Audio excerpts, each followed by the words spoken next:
Oke, jadi halo, halo Bapak dan teman-teman semuanya.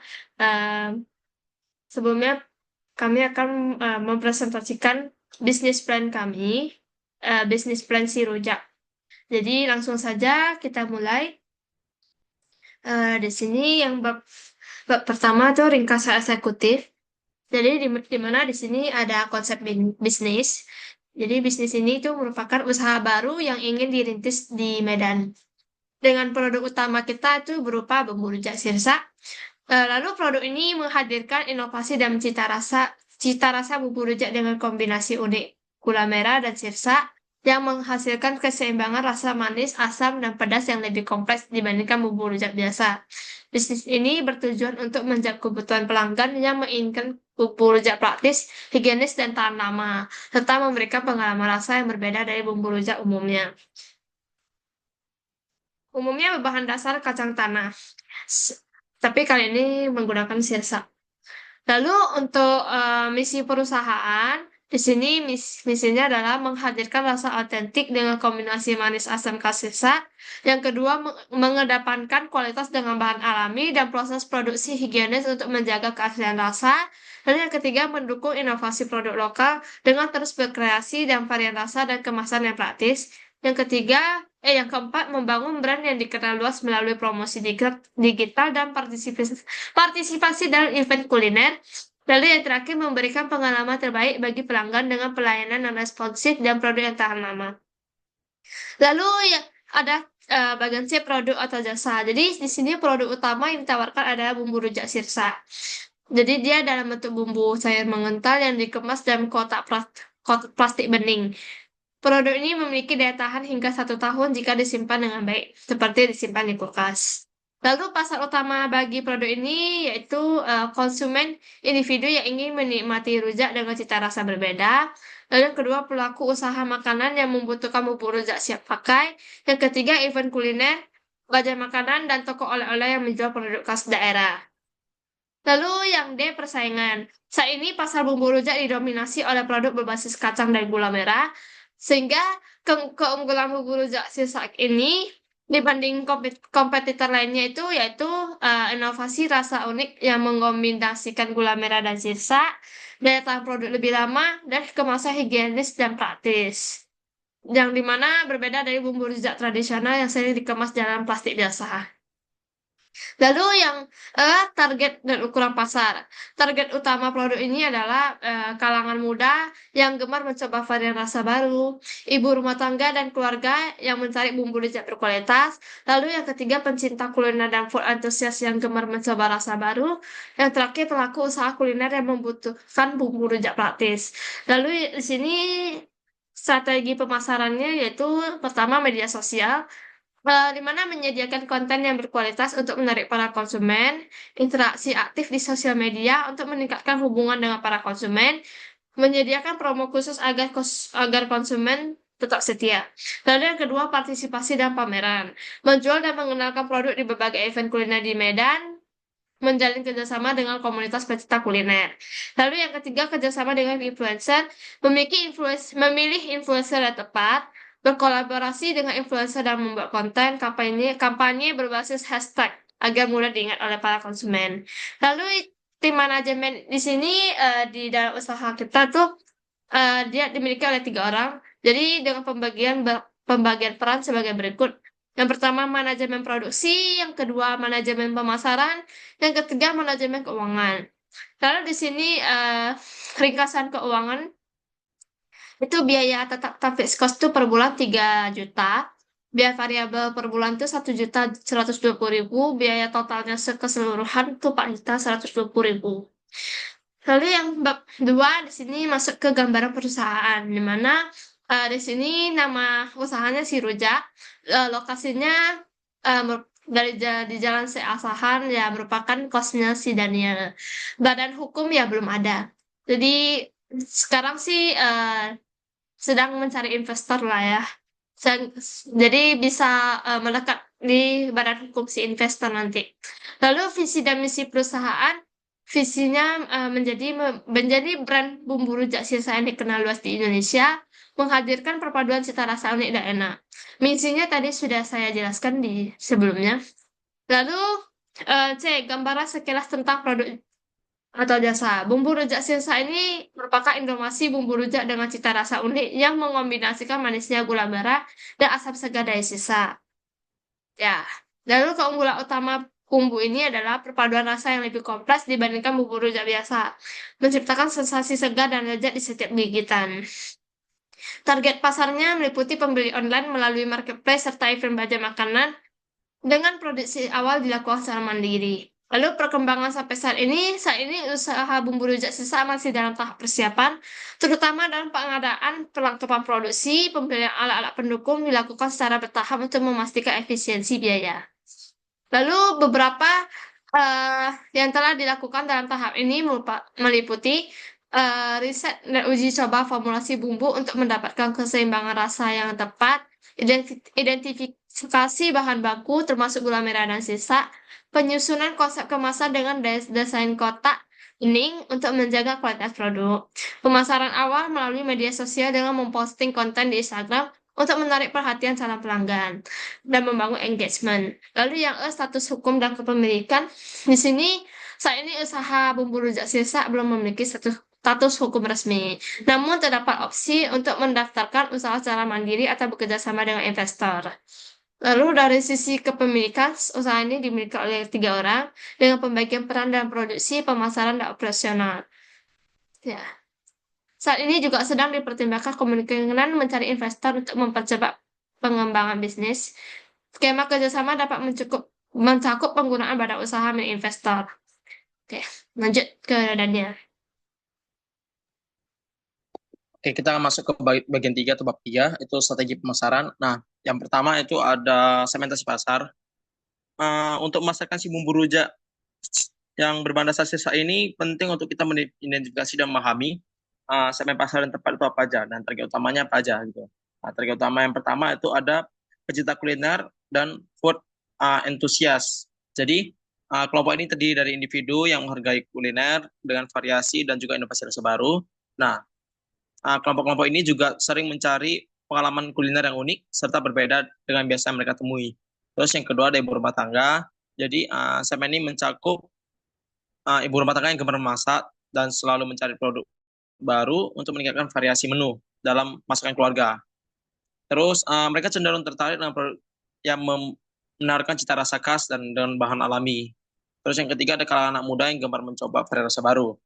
Nah, generasi muda ini seringkali tertarik dengan hal-hal atau produk baru yang sedang tren, terutama yang memiliki keunikan dan nilai tambah tertentu. Mereka aktif di media sosial dan dapat menjadi agen promosi melalui word of mouth atau mulut ke mulut jika puas dengan produk. Nah, yang keempat itu ada pelaku usaha kuliner yang membutuhkan bumbu rujak praktis. Nah, segmen ini mencakup pedagang-pedagang rujak, warung makan, restoran, serta pelaku bisnis catering yang ingin menyajikan rujak sebagai menu tambahan, tetapi tidak ingin repot untuk membuatnya dari nol lagi. Terus kita masuk yang kedua itu adalah saluran distribusi. Yang pertama itu penjualan langsung. Jadi kita ke toko perusahaan stand yang tersedia di pasar tradisional dan juga modern. Jadi dia menjual langsung melalui toko atau yang kita buat stand di pasar serta memungkinkan interaksi langsung dengan konsumen. Jadi kesempatan kita sebagai pemilik produk berkesempatan untuk memberikan edukasi produk kepada konsumen serta membangun loyalitas ke pelanggan gitu. Terus kesediaan di pasar tradisional juga menjangkau konsumen yang terbiasa belanja secara konvensional atau di pasar-pasar tradisional.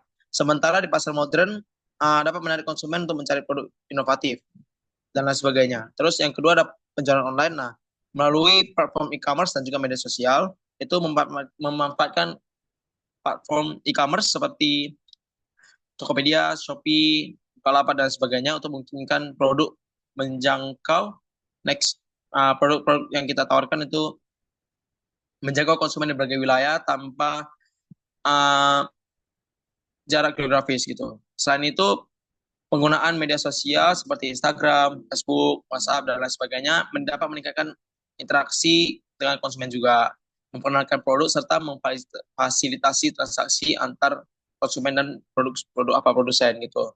Terus ada studi kasus pada UMKM bumbu rujak, nah manis Yang minim dengan minim Surabaya itu menunjukkan bahwa strategi pemasaran digital itu efektif dalam menembus pasar nasional maupun internasional. Terus yang ketiga ada promosi. Nah, strategi yang digunakan itu yang pertama ada media sosial. Ya, media sosial udah pasti konten berkualitas, terus interaksi yang aktif, dan juga ada promo-promo khusus seperti diskon, giveaway, bundling, dan lain sebagainya. Terus yang kedua tuh ada partisipasi dan pameran. Ya, contohnya kayak bazar dan pameran kuliner. Nah, mengikuti event bazar atau festival makanan atau pameran produk, terus dapat meningkatkan exposure produk kita kepada kalayak yang lebih luas. Jadi partisipasi dalam acara seperti bulan padat koperasi dapat memberikan kesempatan untuk memperkenalkan produk kita kepada konsumen baru serta membangun jaringan dengan usaha-usaha lain. Terus yang ketiga ada kerjasama dengan influencer. Yang pertama itu ada pemilihan influencer yang tepat. Nah, jika kita bekerjasama dengan influencer yang tidak tepat, ya kita akan kesulitan juga nantinya dalam memasarkan produk. Nah, jadi harus memilih influencer yang tepat. Terus yang kedua itu ada konten kolaboratif. Mengajak influencer untuk membuat konten seperti ulasan produk, tutorial resep memasaknya, atau tantangan kuliner yang melibatkan bumbu-bumbu dengan bumbu rujak yang berbahan dasar sirsa ini sebagai produk kita gitu. Nah, konten yang kreatif dan autentik dapat menarik perhatian audiens dan mendorong mereka untuk mencoba produk yang kita tawarkan. Terus yang ketiga itu ada kampanye berbasis hashtag. Nah, membuat hashtag khusus yang digunakan dalam kampanye bersama influencer itu dapat meningkatkan visibilitas dan juga memudahkan pelacakan efektivitas promosi. Next. Oke, untuk yang bab keempat itu ada analisis persaingan. Analisis persaingan di sini, yang pertama tuh kita masuk ke SWOT. SWOT ini adalah strengths, weakness, opportunities, dan threats, yaitu kekuatan, kelemahan, peluang, dan ancaman. Nah, kita akan bahas dari kekuatan terlebih dahulu. Kekuatannya itu apa? Dia pakai bahan alami. Kita nggak pakai zat kimia di dalamnya. Dia bahan alami seperti buah, lalu ada cabai, lalu ada terasi, dan lain sebagainya. Terus keunikan produknya ini. Nah, yang masih belum se-booming atau seramai dengan bahan dasar lain seperti kacang dan sebagainya. Nah, untuk kelemahannya sendiri, keterbatasan pasukan sirsa. Nah, kita tahu musim buah itu apa ada musimnya gitu. Jadi um, seperti halnya buah yang lain, sirsa juga punya musim panen tertentu. Jadi ketersediaannya itu tergantung sama stabilitas produksi. Terus yang kedua tuh kurangnya kesadaran konsumen. Jadi masih banyak konsumen yang belum mengetahui manfaat atau keunikan sirsak sebagai bahan dasar bubur rujak. Jadi ada upaya edukasi dan juga promosi menjadi uh, terusan penting untuk meningkatkan minat pasar terhadap produk kita ini gitu. Terus yang ketiga ada peluang atau opportunities. Nah, contohnya itu tren masakan sehat. Tren makanan sehat kita bisa beralih sebagai pola makan sehat dan alami. Terus sehingga produk kita tuh bisa memiliki potensi yang besar untuk diterima baik oleh masyarakat dan juga pasar yang kita tuju gitu. Terus peluang kedua itu ada pengembangan pasar digital. Jadi dengan memanfaatkan strategi pemasaran digital, produk ini dapat menjaga konsumen lebih luas, baik secara nasional maupun internasional melalui e-commerce dan juga media sosial. Terus yang keempat adalah ancamannya. Di balik kelebihan ada juga kekurangan yaitu ancaman. Nah, contoh-contohnya kayak persaingan dari produk yang serupa, tiap produk kita kan ada yang jual gitu. Nah, meningkatkan diferensiasi produk dan juga agar tetap berkompetitif antara produsen satu dan produsen lainnya gitu. Terus yang kedua itu ada ketidakstabilan harga bahan baku. Jadi harga sisa tuh kalau misalnya lagi musim bisa sangat murah, jika tidak musim sangat mahal gitu. Jadi dia bisa mempengaruhi biaya produksi serta penetapan harga jual. Jadi diperlukan strategi yang tepat untuk manajemen biaya yang efektif untuk mencegah hal-hal yang tidak diinginkan dan juga menjaga kestabilan kestabilan harga pasar nantinya. Next. Next. Oke, yang kedua tuh selain SWOT juga ada strategi menghadapi persaingan. Yang pertama itu diferensiasi produk. Jadi kita harus membuat produk kita tuh berbeda dari yang lain. Jadi ada ciri khasnya. Nah, yang pertama tuh adalah menunjukkan keunggulan sirsanya. Jadi menggunakan sirsa sebagai bahan utama menjadi daya terus utama produk. Hal ini ditekankan dalam strategi pemasaran untuk memperkuat identitas produk dibandingkan dengan perusahaan lain. Terus yang kedua itu ada pengembangan varian rasanya. Jadi ada beberapa kayak pedas, ada sedang, dan lain sebagainya. Terus peningkatan kualitas proses produksi yang terstandarisasi. Jadi dengan proses produksi yang terstandarisasi, baik dalam proses produksi pembuatan produknya dan juga pengemasan dan sebagainya, tetap harus terjaga dan konsisten dalam uh, pengawasan kualitasnya gitu. Terus yang keduanya di bagian peningkatan kualitas ada sertifikasi kemasan dan keamanan serta kehalalan gitu. Halal. Jadi ada label BPOM di situ, terus ada label halal untuk meningkatkan kepercayaan konsumen dan memperluas pangsa pasar ke berbagai kalangan. Terus yang ketiga ada strategi harga kompetitif, menyesuaikan harga dengan biaya produksi. Jadi melakukan analisis harga biaya produksi, terus menetapkan harga jual agar tetap bersaing namun tetap menguntungkan, tanpa ya membebankan kedua belah pihak lah gitu. Terus yang kedua ada penawaran produksi, promosi dan juga diskon. Menerapkan strategi pemasaran seperti paket, bundling, diskon pembelian dalam jumlah yang cukup besar, serta program loyalitas untuk meningkatkan penjualan serta mempertahankan pelanggan. Next.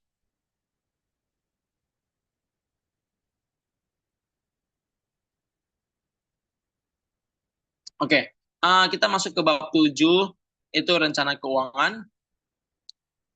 Rencana keuangan di sini ada beberapa hal, investasi awal dan lain sebagainya.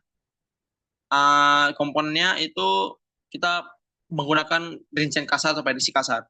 Tidak bisa langsung halus gitu, nggak bisa langsung, harus kasar dulu. Jadi prediksi awal, investasi awalnya itu ada peralatan produksi 1.500.000, bahan baku awal serta 200, kemasan atau label 500.000, dan juga promosi awal 7.000, jadi total 3.900.000. Investasi awalnya mencakup hal-hal yang tadi di atas yang saya katakan tadi, serta ya promosi itu untuk memperkenalkan produk kita ke pasar. Terus yang kedua ada proyeksi pendapatan dan juga biaya operasional bulanan. Pendapatannya kita bisa kalikan dengan jika kita menjual dengan kemasan biasa dengan harga satu kemasan 15.000, dengan prospek penjualan 500 kemasan per bulan, kita dapat mendapatkan pendapatan kotor sebesar 7.500.000 dengan biaya operasional bahan baku 1.120.000, tenaga kerja 2 juta, terus transportasi dan distribusi 500.000, promosi berkelanjutan 500.000. Nah, dengan total biaya operasional itu sekitar 4.120, dengan laba bersih bulanan dikurangkan dari pendapatan dikurangkan dengan biaya operasional. Jadi totalnya ada 3.380.000. Next.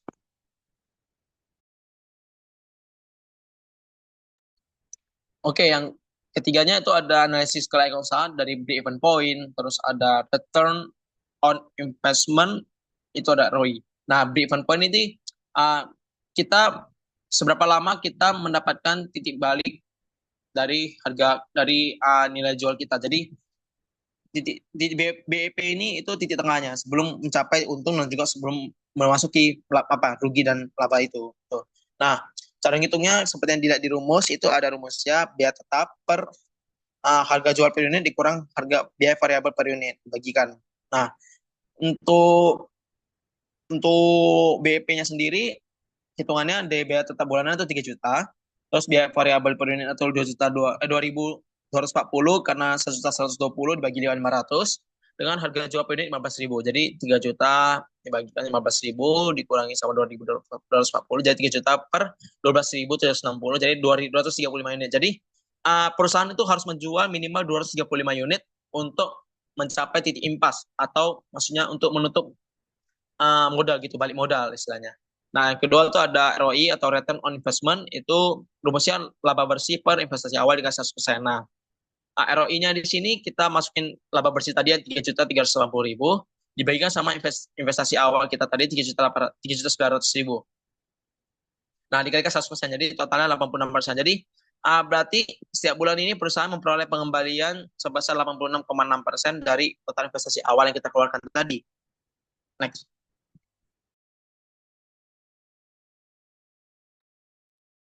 Nah, terus yang ketiga ada payback period. Nah, payback period ini waktu diperlukan untuk mengembalikan investasi awal dan juga dari laba bersih yang kita hasilkan tadi.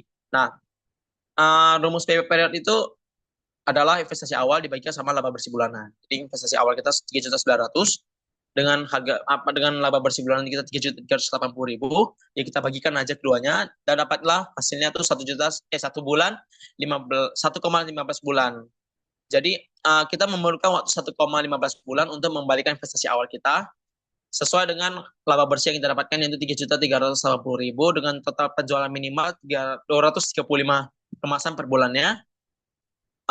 Dengan proyeksi penjualan yang kita mau keluarkan adalah 500 kemasan per bulan. Jadi kita harus minimal dapat setengahnya lah, dapat setengahnya untuk mencapai titik payback period yang lumayan cepat gitu. Jadi satu bulan 1,15 bulan dengan prospek positif yaitu laba bersih tadi 3.380 dan ROI-nya tuh 86,6%.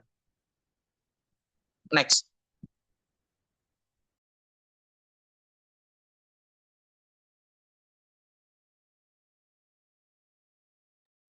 Oke, jadi ini untuk progres sosial medianya sudah posting manfaat, masih ya posting manfaat dan akan dilanjut oleh Samuel nantinya.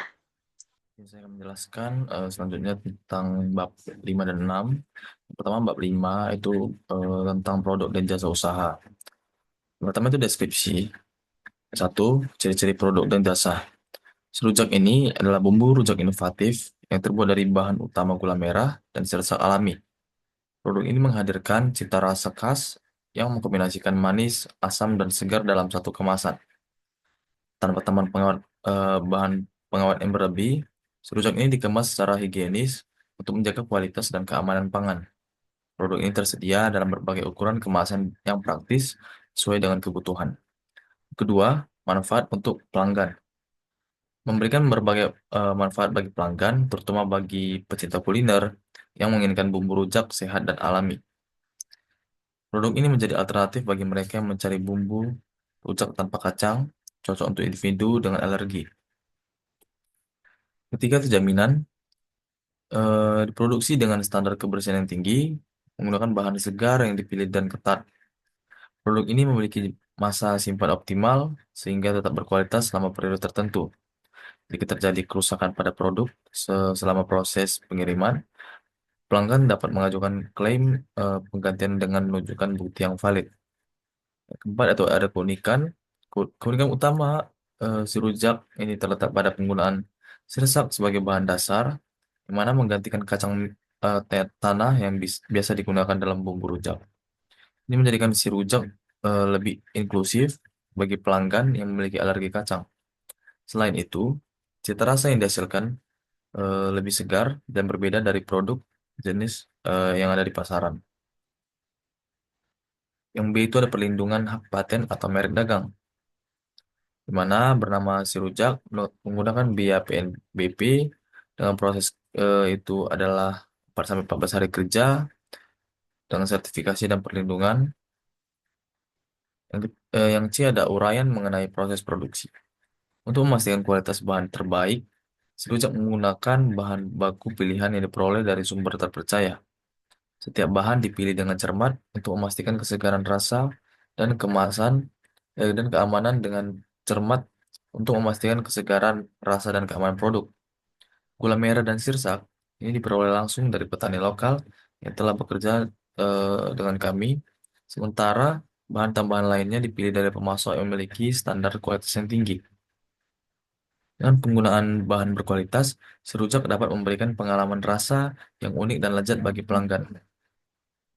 Yang pertama itu bahan baku. Bahan baku yang digunakan yaitu diantaranya adalah gula merah, sirsak, garam, air bersih, dan kemasan. Kedua, di mana biaya produksi itu untuk sirsak dengan harga 15.000 per kilogramnya dikalikan dengan 50 kilogram dengan total 750.000.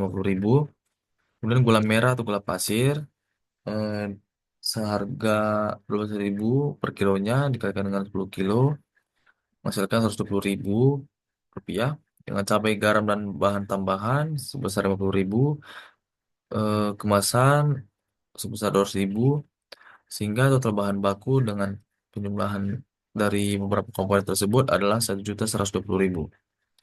Yang ketiga, pemasok utama.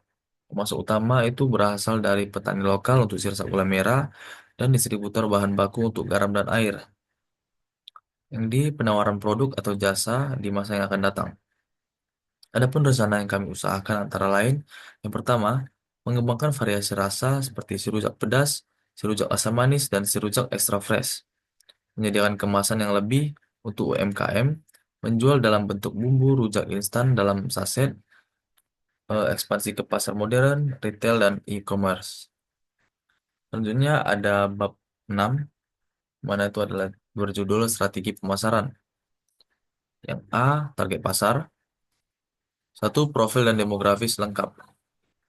Daerah yang ramai dengan mahasiswa dengan pekerja, lingkungan dekat pasar, coffee shop, warung, dan lain-lain. Di mana ini merupakan peta yang didapatkan dari Google Maps.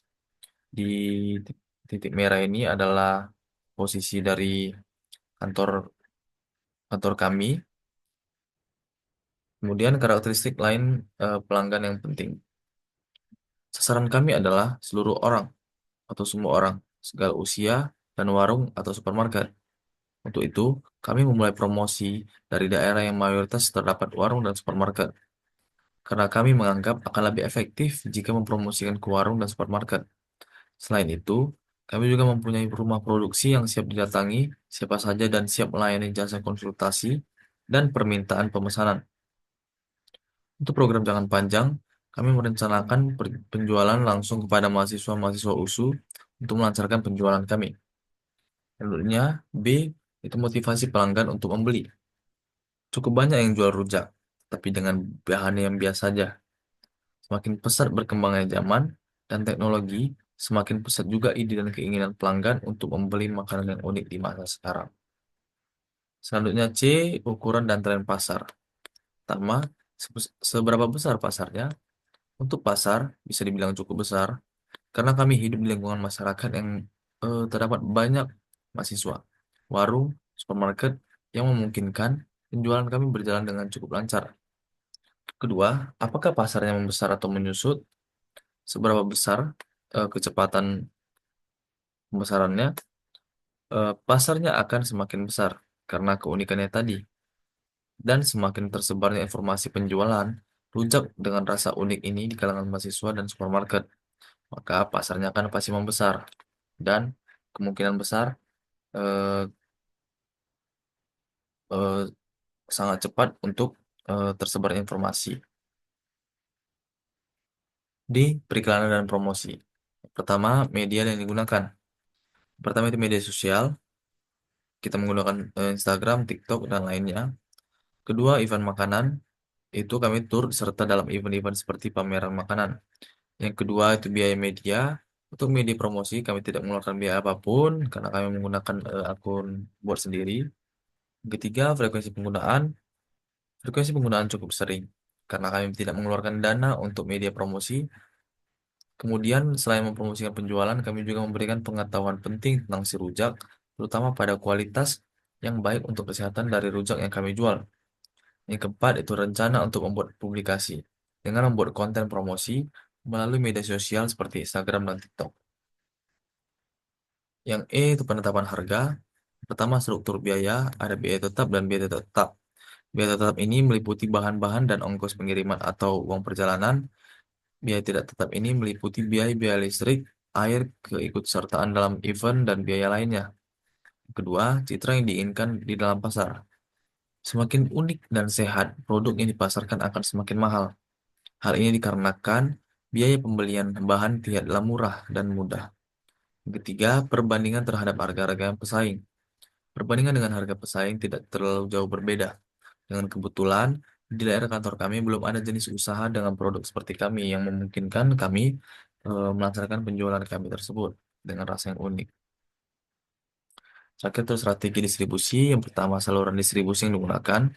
Saluran distribusi yang digunakan oleh kami pada tahap awal adalah pemesanan baik secara via sosial media maupun tatap muka untuk menemukan keinginan pelanggan dan diskusi akan produk yang akan kami buat. Yang kedua, itu ada teknik dan insentif penjualan. Kami akan menerapkan sistem bonus dan bundling juga.